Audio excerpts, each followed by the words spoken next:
क्या गुप्त नवरात्रि में गृहस्थ लोग व्रत और पूजन कर सकते हैं या नहीं कर सकते? इस नवरात्रि में पूजन करने से क्या फल प्राप्त होता है और वेद व पुराणों के अनुसार गुप्त नवरात्र का क्या महत्व है? आज के इस वीडियो में यह संपूर्ण जानकारी आप सभी को प्राप्त होगी। तो वीडियो को बिना स्किप किए हुए पूरा देखिए।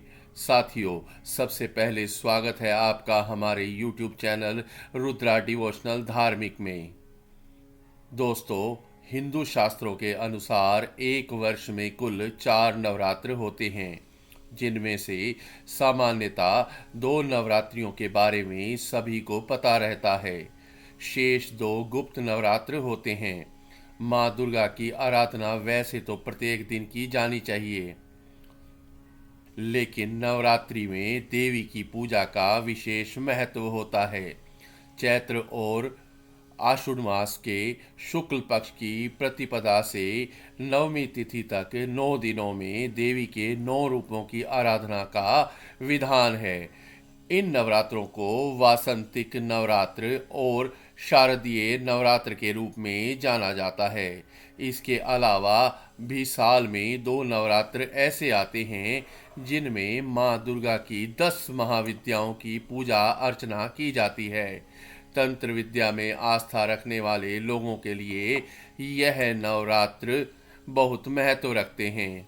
देवी भागवत के अनुसार गुप्त नवरात्र में 10 महाविद्याओं की साधना की जाती है। गुप्त नवरात्र विशेषकर तांत्रिक क्रियाएं, शक्ति साधना, महाकाल की उपासना आदि से जुड़े लोगों के लिए यह विशेष महत्व रखती है। इस दौरान देवी भगवती के साधक बेहद कठिन नियम के साथ व्रत और साधना करते हैं। इस दौरान लोग लंबी साधना करके दुर्लभ शक्तियों की प्राप्ति करने का प्रयास करते हैं। इन नवरात्रों को गुप्त नवरात्र कहा जाता है। आषाढ़ और माघ मास के शुक्ल पक्ष की प्रतिपदा से नवमी तक नवरात्र को गुप्त नवरात्र कहा जाता है। साथियों, इन 10 महाविद्याओं के प्रकट होने की कथा और इसका वर्णन महाभागवत देवी पुराण में वर्णित है। आइए जानते हैं इन 10 महाविद्याओं के बारे में। 10 महाविद्याओं में सबसे प्रथम विद्या है काली। कलयुग में इनकी पूजा और अर्चना करने से शीघ्र ही फल की प्राप्ति होती है और इनकी पूजा करते समय हमारा मन पूर्ण रूप से एकाग्र होना चाहिए। दूसरी विद्या का नाम है तारा। सभी को मोक्ष देने वाली, सभी को तारने वाली को तारा का नाम दिया गया है। सबसे पहले महर्षि वशिष्ठ ने माँ तारा की पूजा की थी। आर्थिक उन्नति और बाधाओं के निवारण हेतु माँ तारा महाविद्या का महत्वपूर्ण स्थान है। इनकी सिद्धि से साधक के लिए आय के नित्य नए साधन बनते हैं, जीवन ऐश्वर्यशाली बनता है। इनकी पूजा गुरुवार से आरंभ करनी चाहिए। इससे शत्रुनाश, वाणी दोष निवारण और मोक्ष की प्राप्ति होती है।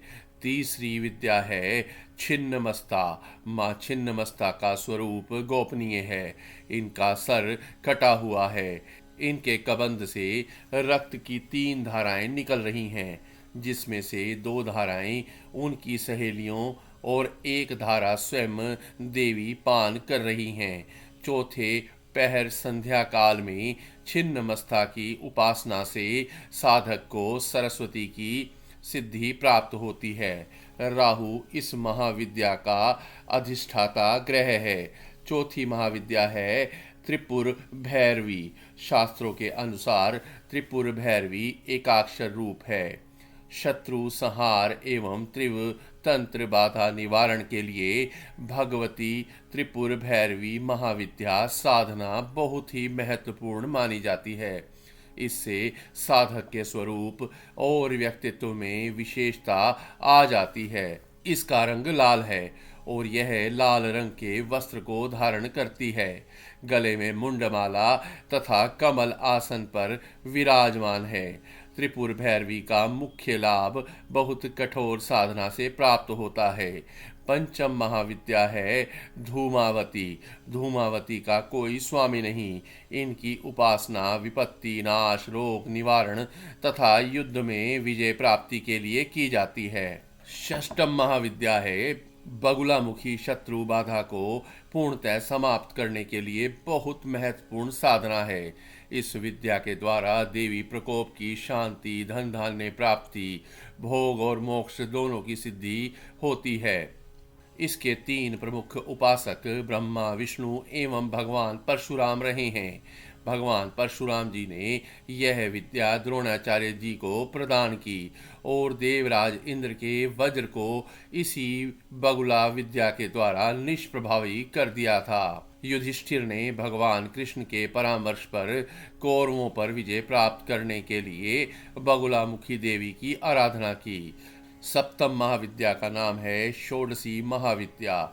शक्ति की सबसे मनोहर सिद्ध देवी मानी जाती हैं। इनके ललिता, राजेश्वरी, महात्रिपुर सुंदरी आदि अनेक नाम हैं।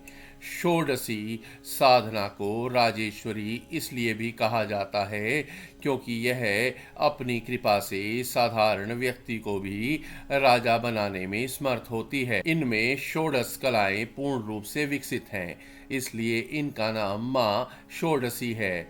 इनकी उपासना श्री यंत्र के रूप में की जाती है। यह अपने उपासक को भक्ति और मुक्ति दोनों प्रदान करती हैं। बुध इनके अधिष्ठात्री ग्रह हैं। अष्टम महाविद्या है भुवनेश्वरी। महाविद्याओं में भुवनेश्वरी महाविद्या को आद्या शक्ति कहा गया है। माँ भुवनेश्वरी का स्वरूप सौम्य और कांतिमय है। माँ भुवनेश्वरी की साधना से मुख्य रूप से वशीकरण, वाक सिद्धि, सुख लाभ एवं शत्रुओं पर विजय प्राप्त होती है।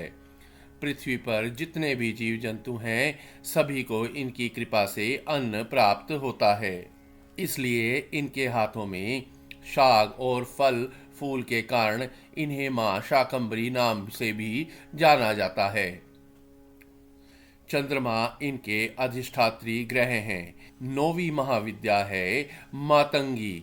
इस महाविद्या की साधना से सुखी गृहस्थ जीवन, आकर्षक और ओजपूर्ण वाणी तथा गुणवान पति या पत्नी की प्राप्ति होती है। इनकी साधना वाम मार्गी साधकों में अधिक प्रचलित है। 10वीं और अंतिम महाविद्या है कमला। माँ कमला कमल के आसन पर विराजमान रहती हैं। श्वेत रंग के 4 हाथी अपने शुणों में जल भरे कलश लेकर इन्हें स्नान कराते हैं। शक्ति के इस विशिष्ट रूप की साधना से दरिद्रता का नाश होता है और आय के स्रोत बढ़ते हैं। जीवन आनंदमय और सुखमय होता है। यह दुर्गा का सर्व सौभाग्य रूप है। आशा करता हूँ कि इस ज्ञानवर्धक वीडियो से आपको बहुत सारी जानकारी मिली होगी। अगर आपको वीडियो पसंद आए तो हमारे चैनल को सब्सक्राइब अवश्य करें और इस वीडियो को अधिक से अधिक शेयर और लाइक अवश्य करें। जय माँ दुर्गा।